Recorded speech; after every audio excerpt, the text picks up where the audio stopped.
Hi my dear students, welcome to your science class. In the previous class, I revised the topic transportation. Transportation topic na revise ಮಾಡಿದೆ. In this, I have told you how the transportation takes place in human beings and in plants. Plants ಅಲ್ಲಿ ಹೇಗಾಗುತ್ತೆ, human beings ಅಲ್ಲಿ transportation ಹೇಗಾಗುತ್ತೆ ಅಂತ ಹೇಳಿದೆ. The main transportation organ in human being is heart. ಹಾರ್ಟಿಂದ human ಬೀಯಿಂಗಲ್ಲಿ transportation ಆಗುತ್ತೆ ಅಂತ ಹೇಳಿದ್ದೆ. Heart is a muscular organ, ಅದು ಒಂದು muscular organ. It pumps the ಬ್ಲಡ್ನ ಪಂಪ್ ಮಾಡುವಂತಹ ಕೆಲಸ ಮಾಡುತ್ತೆ. When we come to the size of heart, it is about the size of fist. ನಮ್ಮ ಮುಷ್ಟಿಯಷ್ಟು ಹಾರ್ಟ್ ಇದೆ ಅಂತ ಹೇಳಿದ್ದೆ. And heart is divided into 4 chambers. Heart 4 chamber ಆಗಿ ಡಿವೈಡ್ ಆಗಿದೆ. They are left atrium, left ventricle, right ಏಟ್ರಿಯಮ್ and right ventricle. This left atrium receives oxygenated blood from ಲಂಗ್ಸಿಂದ oxygen ಇರುವಂತಹ ಬ್ಲಡ್ನ ರಿಸೀವ್ ಮಾಡಿ ಲೆಫ್ಟ್ ಏಟ್ರಿಯಮಿಂದ ಲೆಫ್ಟ್ ವೆಂಟ್ರಿಕಲ್ಗೆ ಕಳಿಸುತ್ತೆ. ಲೆಫ್ಟ್ ವೆಂಟ್ರಿಕಲ್ಲಿಂದ ಅದು ಬಾಡಿಯ ಬೇರೆ ಬೇರೆ ಪಾರ್ಟ್ಸ್ಗೆ ಸಪ್ಲೈ ಮಾಡುತ್ತೆ. ಅದೇ ರೈಟ್ ಏಟ್ರಿಯಮ್ ಏನು ಮಾಡುತ್ತಪ್ಪ ಅಂದರೆ, it receives carbon dioxide rich blood from different parts of the body and pumps it to lungs. ಅದನ್ನು ಲಂಗ್ಸಿಗೆ ಪಂಪ್ ಮಾಡುವಂತಹ ಕೆಲಸನ ಹಾರ್ಟ್ ಮಾಡುತ್ತೆ. ಏನಕ್ಕೆ ಲಂಗ್ಸ್ಗೆ ಕಲಿಸುತ್ತೆ ಅಂದರೆ, for the purpose of ಆಕ್ಸಿಜಿನೇಷನ್.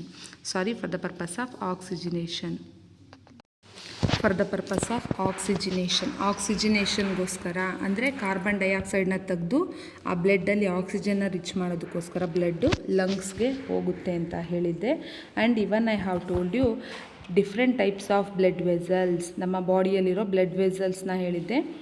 They are of 2 types, 2 ಥರ ಇದೆ. One is arteries and another one is veins. Arteries they pump pure blood to the other parts of the body. ಹಾರ್ಟಿಂದ ಪ್ಯೂರ್ ಬ್ಲಡ್ನ ಬೇರೆ ಬೇರೆ ಕಡೆಗೆ ಕಳಿಸುತ್ತೆ. They are thick and having elastic wall. Thick ಆಗಿರುತ್ತೆ ಮತ್ತು ಎಲಾಸ್ಟಿಕ್ ವಾಲ್ಸ್ನ ಹೊಂದಿರ್ತವೆ ಆರ್ಟ್ರೀಸು. ವೇನ್ಸ್ ಏನು ಮಾಡ್ತವೆ ಅಂದರೆ, they receives deoxygenated blood from different parts of the body and bring it back to the ಹಾರ್ಟಿಗೆ ತೊಗೊಂಬರುವಂತಹ ಕೆಲಸನ ವೇನ್ಸ್ ಮಾಡುತ್ತೆ ಅಂತ ಹೇಳಿದ್ದೆ. ಆಮೇಲೆ ಕ್ಯಾಪಿಲರೀಸ್ ಅಂತ ಸ್ಮಾಲ್ ಬ್ಲಡ್ ವೆಸಲ್ಸ್ ಇದೆ. ಅದೇನು ಮಾಡುತ್ತೆ, ಡಿಆಕ್ಸಿಜಿನೇಟೆಡ್ ಬ್ಲಡ್ನ ತೊಗೊಂಬಂದು ಹಾರ್ಟಿಗೆ ತಲುಪಿಸುವಂಥ ಕೆಲಸನ ಮಾಡುತ್ತೆ. Even I told you the function of platelets ಏನು ಮಾಡುತ್ತೆ ಅಂದರೆ, they helps in stopping bleeding. ಯಾವುದಾದ್ರು ಇಂಜುರೀಸ್ ಆದಾಗ ಬ್ಲೀಡ್ ಆಗೋದನ್ನು ನಿಲ್ಲಿಸುವಂಥ ಕೆಲಸನ ಪ್ಲೇಟ್ಲೆಟ್ಸ್ ಮಾಡುತ್ತೆ. And lymph, it is a colourless blood. ಅದನ್ನು ಕಲರ್ಲೆಸ್ ಬ್ಲಡ್ ಅಂತ ಹೇಳ್ತೀವಿ. It is found in the blood. ಇದ್ರ ಫಂಕ್ಷನ್ ಏನಪ್ಪ ಅಂದರೆ, lymph carries digested food and absorbs fat from intestine and drains excess fluid from extra cellular space back in to the fluid. This is the function of lymph. Next, how the transportation takes place in plants, I have told you. There are 2 different types of vascular tissues, namely xylem and phloem. Xylem, it conducts water. Root absorb ಮಾಡಿರುವಂತಹ ವಾಟರ್ನ conduct ಮಾಡುವಂತಹ ಕೆಲಸನ xylem ಮಾಡುತ್ತೆ. Whereas phloem, it conducts food. ಲೀಫಲ್ಲಿ prepare ಆಗಿರುವಂಥ ಫುಡ್ನ conduct ಮಾಡುವಂಥ ಕೆಲಸನ ಫ್ಲೋಯಮ್ ಮಾಡುತ್ತೆ. This is about transportation in plants. Okay, today I will tell you the last life process that takes place in human body, that is excretion ಬಗ್ಗೆ ಹೇಳ್ತೀನಿ. Before you learn excretory system of human beings excretory system ಬಗ್ಗೆ ತಿಳ್ಕೊಳೋದಕ್ಕಿಂತ ಮುಂಚೆ I will tell you what is excretion ಅಂದರೆ ಏನು ಅಂತ ಹೇಳ್ತೀನಿ. Excretion means it's a biological process involved in the removal of harmful metabolic waste produced by the body. ನಮ್ಮ ಬಾಡಿಯಲ್ಲಿ produce ಆಗುವಂತಹ ಮೆಟಾಬಾಲಿಕ್ ವೇಸ್ಟ್ನ ರಿಮೂವ್ ಮಾಡುವಂತಹ ಫಂಕ್ಷನ್ನ ಎಕ್ಸ್ಕ್ರೀಷನ್ ಅಂತ ಹೇಳ್ತೀವಿ, ವಿಸರ್ಜನೆ. Excretion means it's a biological process involved in the removal of harmful metabolic waste by the body is called excretion. Next, there are different excretory organs in human beings. Human beings ಅಲ್ಲಿ ಬೇರೆ ಬೇರೆ excretory organs ಇದೆ, and those organs are involved in their own function. ಅವಕ್ಕೆ ತಮ್ಮದೇ ಆದಂತಹ ಕೆಲಸ ಇದೆ ಅಂತ I have told you. Today I will tell you which are the excretory organs present in human excretory system. Human excretory ಸಿಸ್ಟಮಲ್ಲಿರುವಂತಹ organs ಯಾವ್ದು ಅಂತ ಹೇಳ್ತೀನಿ. ಎ ಪೇರ್ ಆಫ್ ಕಿಡ್ನಿ, ಒಂದು ಜೊತೆ ಕಿಡ್ನಿ ಇದೆ. ಪೇರ್ ಮೀನ್ಸ್ ಎರಡು. And a pair of ureters ಇದೆ. A bladder, a urethra. These are the organs of human excretory system. ಇವು ಹ್ಯೂಮನ್ ಎಕ್ಸ್ಕ್ರೀಟರಿ ಸಿಸ್ಟಮ್ನ main organs. Next, where the kidneys are located. ಎಲ್ಲಿ kidneys locate ಆಗಿದೆ ಅಂದರೆ they are located above the ಅಬ್ಡೊಮೆನಿನ ಮೇಲ್ಭಾಗದಲ್ಲಿ kidneys locate ಆಗಿದೆ ಅಂತ ಹೇಳಿದ್ದೆ. And this excretion is to remove waste products from ಬ್ಲಡ್ಡಲ್ಲಿರುವಂತಹ ವೇಸ್ಟ್ ಪ್ರಾಡಕ್ಟ್ಸ್ನ ತೆಗೆಯೋದಕ್ಕೋಸ್ಕರ ಎಕ್ಸ್ಕ್ರೀಷನ್ ನಮ್ಮ ಬಾಡಿಯಲ್ಲಿ ಆಗುತ್ತೆ ಅಂತ ಹೇಳಿದ್ದೆ. Next, the human nitrogenous waste produced in human body. ನಮ್ಮ ಬಾಡಿಯಲ್ಲಿ ಪ್ರೊಡ್ಯೂಸ್ ಆಗುವಂತಹ ನೈಟ್ರೋಜನಸ್ ವೇಸ್ಟ್ ಯಾವುದಪ್ಪ ಅಂದರೆ that is urea. The nitrogenous waste produced in human body is urea or it is uric acid. Urea ಅಂತ ಹೇಳ್ತೀವಿ ಅಥವಾ ಯೂರಿಕ್ ಆ್ಯಸಿಡ್ ಅಂತ ಹೇಳ್ತೀವಿ. ಇನ್ ಮಾಡೆಲ್ ಕ್ವೆಶನ್ ಪೇಪರ್, ಮಾದರಿ ಪ್ರಶ್ನೆ ಪತ್ರಿಕೆಗಳು ಯಾವ ಥರ ಕ್ವೆಶನ್ ಪೇಪರ್ ಬರ್ಬೋದು ಅಂತ ಒಂದು ಮಾಡೆಲ್ ಪೇಪರ್ ಕೊಟ್ಟಿದ್ದಾರೆ. ಆ ಮಾಡೆಲ್ ಪೇಪರಲ್ಲಿ ಕ್ವೆಶನ್ ಕೇಳಿದ್ದಾರೆ, name the nitrogenous waste produced in human body. Human ಬಾಡಿಯಲ್ಲಿ ಪ್ರೊಡ್ಯೂಸ್ ಆಗೋ ನೈಟ್ರೋಜನಸ್ ವೇಸ್ಟ್ ಯಾವುದು ಅಂತ ಕೇಳಿದ್ದಾರೆ. That is urea or uric acid ಅಂತ ಹೇಳ್ತೀವಿ. I hope no doubts until this. ಇಲ್ಲಿ ತನಕ ಏನೂ ಡೌಟ್ ಇಲ್ಲ ಅಂತ ಅಂದ್ಕೊತೀನಿ. Basic units of filtration. ನಮ್ಮ ಬಾಡಿಯಲ್ಲಿ ಫಿಲ್ಟ್ರೇಷನ್ಗೆ ಹೆಲ್ಪ್ ಮಾಡೋದಕ್ಕೆ ಸಣ್ಣ ಯೂನಿಟ್ಸ್ ಇದೆ. ಅವನ್ನ ಬೇಸಿಕ್ ಯೂನಿಟ್ಸ್ ಆಫ್ ಫಿಲ್ಟ್ರೇಷನ್ ಅಂತ ಹೇಳ್ತೀವಿ. They are millions together. ತುಂಬ ಮಿಲಿಯನ್ಸ್ ನಂಬರ್ಸಲ್ಲಿ ಇದೆ ಅವು. Those basic units are called nephrons. ಅವನ್ನ ನೆಫ್ರಾನ್ ಅಂತ ಹೇಳ್ತೀವಿ. Okay, this is the diagram of human excretory system. ಇದು ಹ್ಯೂಮನ್ ಎಕ್ಸ್ಕ್ರೀಟರಿ ಸಿಸ್ಟಮ್ನ ಡಯಾಗ್ರಾಮ್. ಹೇಳಿದೆ ಪೇರ್ ಆಫ್ ಕಿಡ್ನಿ ಅಂತ ಹೇಳಿದ್ದೆ, right?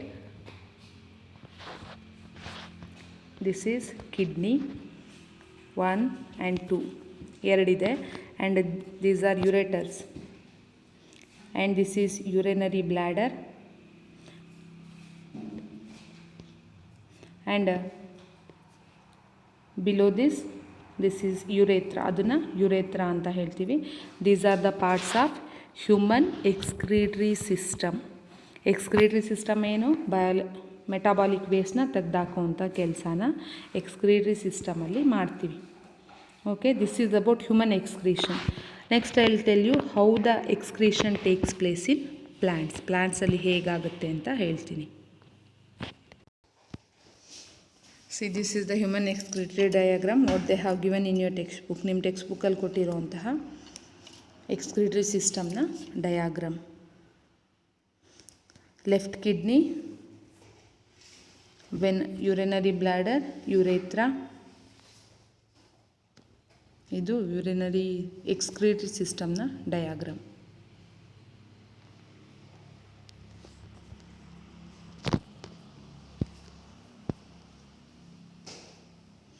This is the structure of nephron. ಇದು ನೆಫ್ರಾನ್ನ structure. This nephron is having a Bowman's capsule.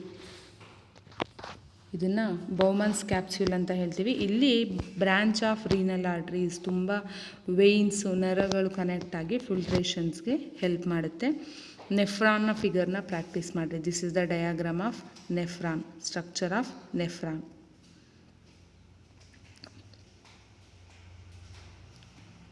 In case ನಮ್ಮ kidneys ಪ್ರಾಪರಾಗಿ function ಮಾಡಲಿಲ್ಲ ಅಂದರೆ ಆರ್ಟಿಫಿಷಿಯಲ್ ಡಯಾಲಿಸಿಸ್ನ ಮಾಡ್ತಾರೆ. ಇದೇನು ಅಂದರೆ ಕಿಡ್ನಿ ಮಾಡುವಂಥ ಫಂಕ್ಷನ್ನ ಆರ್ಟಿಫಿಷಿಯಲ್ ಆಗಿ ಬಾಡಿಯಿಂದ ಹೊರಗಡೆಗೆ ಮಾಡ್ತಾರೆ.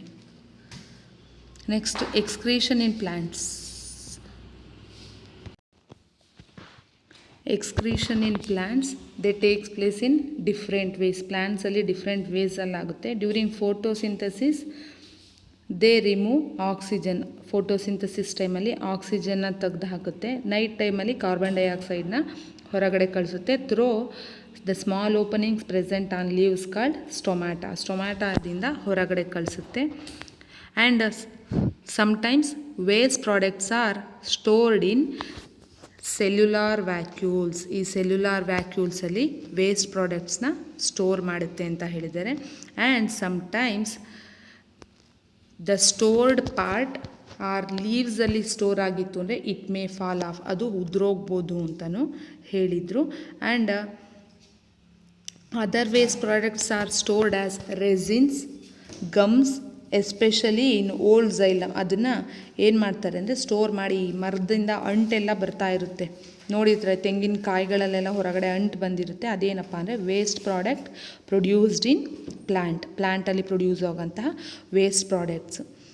Sometimes plants also excrete some waste substances into the soil around them. ತಮ್ಮ ಸುತ್ತಮುತ್ತ ಇರುವಂತಹ ಸಾಯಿಲ್ಗೂ ವೇಸ್ಟ್ ಪ್ರಾಡಕ್ಟ್ನ ಹಾಕುವಂಥ ಕೆಲಸನ ಪ್ಲ್ಯಾಂಟು ಮಾಡುತ್ತೆ.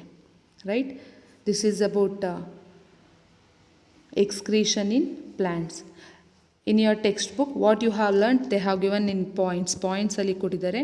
Moment of various types can be taken as indication of life. ನಮ್ಮ ಬಾಡಿಯಲ್ಲಿ ಮೂಮೆಂಟ್ಸ್ ಆಗ್ತಾ ಇದೆ ಅಂದರೆ ನಾವು ಬದುಕಿದ್ದೀವಿ ಅಂತ ಅರ್ಥ ಅಂತ ಹೇಳಿದ್ದಾರೆ. ನೆಕ್ಸ್ಟ್, ಲೈಫ್ ಪ್ರೋಸೆಸಸ್ ಯಾವುದು? Maintenance of life processes requires nutrition, respiration, transport of materials within the body and excretion of waste products. Life ಪ್ರೋಸೆಸ್ಸಲ್ಲಿ ಇಷ್ಟೊಂದು ಆಗುತ್ತೆ ಅಂತ ಹೇಳಿದ್ದಾರೆ. ಆಟೋಟ್ರೋಪಿಕ್ ನ್ಯೂಟ್ರಿಷನಲ್ಲಿ ಏನಾಗುತ್ತೆ? It involves the intake of simple inorganic materials from the environment and using an external energy source like the sun to synthesis complex high energy organic material. Plants ಹೊರಗಡೆಯಿಂದ ಮೆಟೀರಿಯಲ್ಸ್ನ ತಗೊಂಡು ಫುಡ್ನ ಪ್ರಿಪೇರ್ ಮಾಡಿ ಎನರ್ಜಿನ ರಿಲೀಸ್ ಮಾಡೋ ಅಂಥದ್ದನ್ನು ಆಟೋಟ್ರೋಪಿಕ್ nutrition ಅಂತ ಹೇಳ್ತೀವಿ.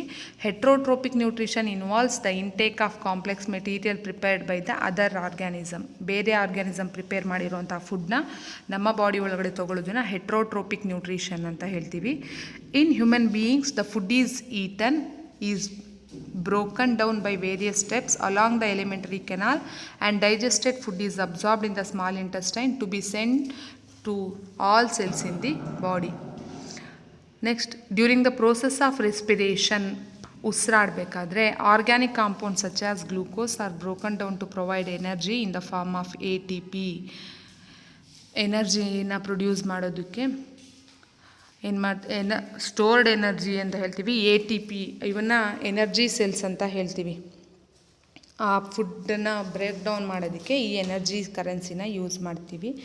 Next, respiration may be aerobic or anaerobic. Respiration is of 2 types I have told you. Aerobic respiration and anaerobic respiration ಹೇಳಿದ್ದೆ. Aerobic respiration makes more energy available to the organism. Aerobic ರೆಸ್ಪಿರೇಷನಿಂದ energy ಜಾಸ್ತಿ ಸಿಗೋಂಗೆ ಆಗುತ್ತೆ ಅಂತ ಹೇಳಿದ್ದೆ. In human beings the transport of material such as oxygen, carbon dioxide, food and excretory product is a function of circulatory system. ಈ circulatory ಸಿಸ್ಟಮಲ್ಲಿ ಏನೇನು transport ಆಗುತ್ತೆ ಅಂದರೆ oxygen, carbon dioxide, food and excretory products ಅಷ್ಟೂ circulatory system ಮುಖಾಂತರ ಬೇರೆ ಬೇರೆ ಕಡೆ ಬೇರೆ ಬೇರೆ ಪಾರ್ಟ್ಸ್ಗೆ ಮೂವ್ ಆಗುತ್ತೆ ಅಂತ ಹೇಳಿದ್ವಿ. The circulatory system consist of, circulatory ಸಿಸ್ಟಮಲ್ಲಿ heart, blood and blood vessels ಇರುತ್ತೆ. In highly differentiated plants, transport of water, minerals, food and other material is a function of vascular tissue which consist of xylem and phloem. ಪ್ಲಾಂಟ್ಸಲ್ಲಿ xylem ಮತ್ತು phloem ಅವನ್ನ water conducting tissue ಅಂತ ಹೇಳ್ತೀವಿ. ಅದ್ರ ಮುಖಾಂತರ food ಮತ್ತು water minerals transport ಆಗುತ್ತೆ. This I have told you. In human beings, excretory products in the form of soluble nitrogen compounds are removed by the nephrons in the kidney. ನೆಫ್ರಾನ್ಸ್ಗಳ ಸಹಾಯದಿಂದ filtration ಮಾಡಿ human excretory system ತೆಗೆದುಹಾಕೋದಕ್ಕೆ help ಮಾಡುತ್ತೆ. Plants use a variety of techniques to get rid of waste material. For example, waste material may be stored in cell vacuoles. Cell vacuoles ಅಲ್ಲಿ waste materialನ store ಮಾಡ್ಬೋದು. Or as gum and resin, gum ಮತ್ತು resin ಫಾರ್ಮ್ಸಲ್ಲಿ ತೆಗಿಬೋದು. Removed by falling leaves, ಎಲೆ ಉದುರಿಸೋದು ಮುಖಾಂತರ ತೆಗಿಬೋದು. Or excreted into the surrounding soil, ಮಣ್ಣಿಗೆ ವೇಸ್ಟ್ನ ಕಳಿಸೋದ್ರ ಮುಖಾಂತರ ತೆಗೆದು ಹಾಕುತ್ತೆ. This is about the revision of the lesson life processes. ಇದು ಲೈಫ್ ಪ್ರೋಸೆಸಸ್ ಲೆಸನ್ನ revision. The lesson life processes is completed. If you get any doubts related to this lesson, you can ask me. I'm going to clarify your doubts. I hope no doubts related to this lesson ಇಲ್ಲ ಅಂತ ಅಂದ್ಕೊಂಡಿದ್ದೀನಿ. ಬಂದರೆ ಹೇಳಿ. ಈ ಲೆಸನಲ್ಲಿ ಮೇಯ್ನಾಗಿ ಡಯಾಗ್ರಾಮ್ಸ್ನ practice ಮಾಡಿ, ಆಮೇಲೆ nephron along with diagrams, nephron diagram important, ಅಷ್ಟರಲ್ಲೂ ನೆಫ್ರಾನ್ ಇಂಪಾರ್ಟೆಂಟ್ ಇರುತ್ತೆ, ಸ್ವಲ್ಪ ಪ್ರಾಕ್ಟೀಸ್ ಮಾಡಿರಿ. ಹ್ಯೂಮನ್ ಡೈಜೆಷನ್ ಸಿಸ್ಟಮ್ನೂ ಅಷ್ಟೇ ಚೆನ್ನಾಗಿ ಪ್ರಾಕ್ಟೀಸ್ ಮಾಡ್ಕೊತಾ ಹೋಗ್ರಿ. ಏನಾದರೂ ಡೌಟ್ ಬಂದರೆ ಕೇಳಿರಿ, ಕ್ಲಾರಿಫೈ ಮಾಡ್ತೀನಿ. Okay, thank you.